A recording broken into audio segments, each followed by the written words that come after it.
Have you been telling yourself that you just need to feel motivated to organize? Well, in this episode, I'm going to tell you why I think that's a myth that we need to bust through right now.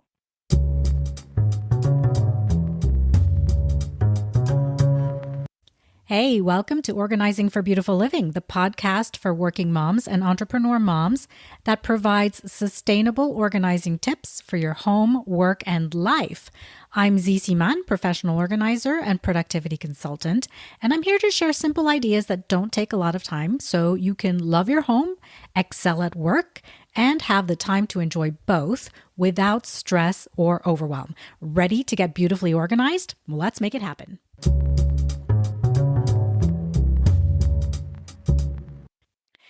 This week is a particularly busy week for us. And so when I was doing my Friday planning last Friday, I scheduled in time to do a lot of cooking on Sunday. That way I'd have a bunch of meals prepped and in the fridge. So weeknights would be much, much easier. Well, when Sunday morning rolled around, I just wasn't in the mood to cook. All I really wanted to do was hang out, read my book a bit, spend some time outside, and just generally have a lazy Sunday. But I knew that the cooking had to get done. I mean, it didn't have to get done, right? I could have chosen to do takeout or bought ready-made meals from the grocery store. But I wanted the homemade meals. I had already bought the chicken and the beef was marinating.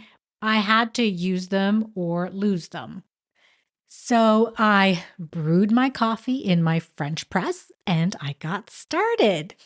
Now, I'm not going to pretend that it was easy, but several hours later, I had 3 fully cooked meals and I also had made a huge batch of pancakes that I put in the freezer. It felt so good to have it done.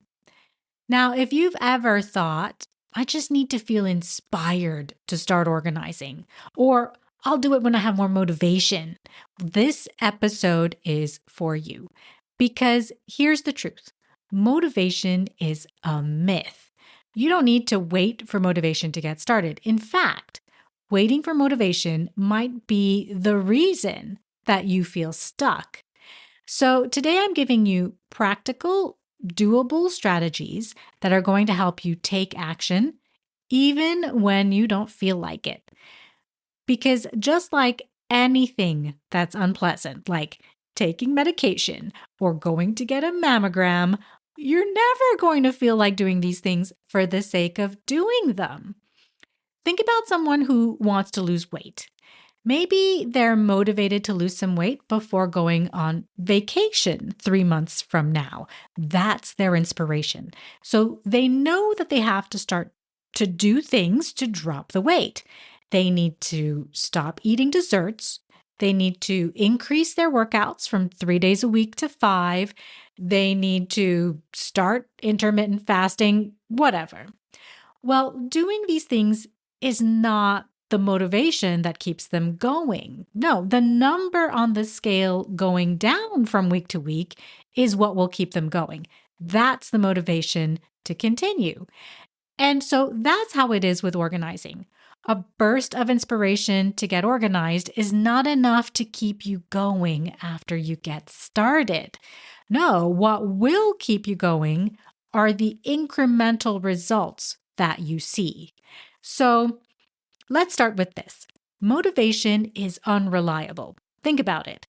Have you ever had a burst of motivation to start something new, like decluttering your closet or reorganizing your pantry, right? And at first, it's exciting, yeah? You're in the mood, you're making progress. And then, well, life happens. The excitement wears off, you get distracted by a more important task, and then suddenly that project sits half finished and you're waiting for that next wave of motivation to strike. The problem, of course, is that motivation comes and goes. It's like waiting for the perfect moment to start eating healthy or going to the gym. If we waited for motivation, we'd never get anything done. So instead, we need something stronger than motivation, something that keeps us going even when we don't feel like it. That's where habits, systems, and action come in. Here's the secret. Action comes before motivation, not the other way around. So let me say that again. Action creates motivation, like the person trying to lose weight.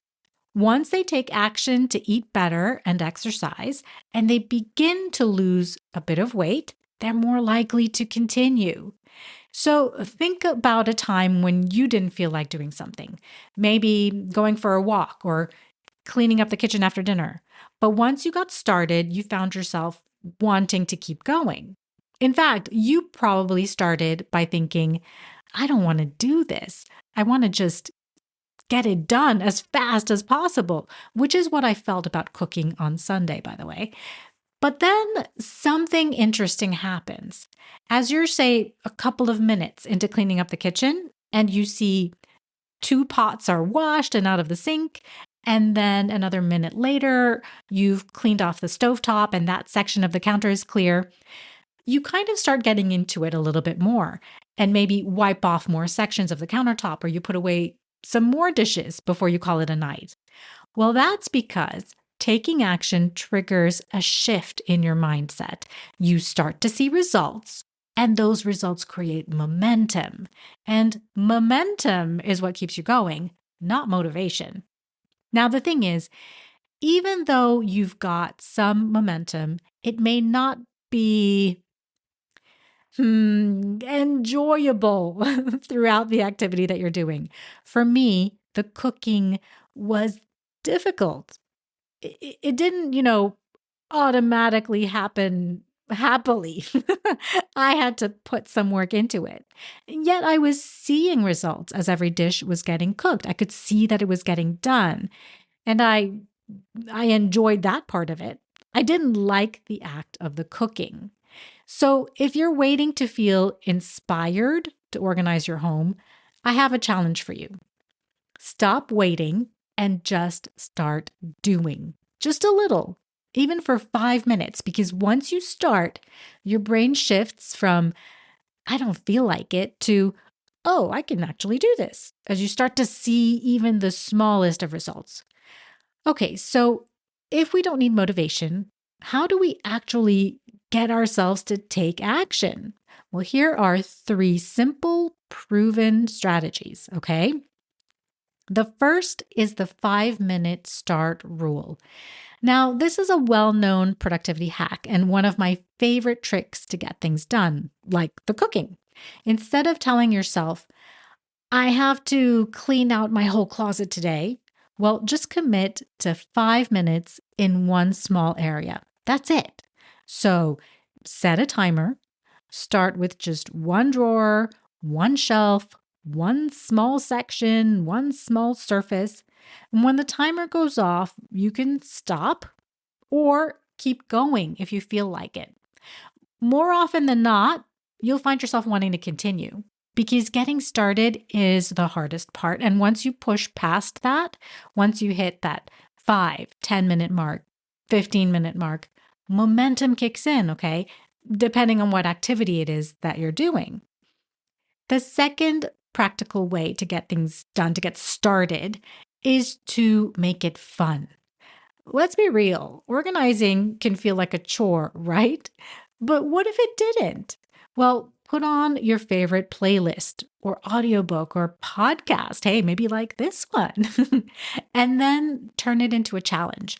How much of your t-shirt drawer can you go through and declutter in one song? And then reward yourself.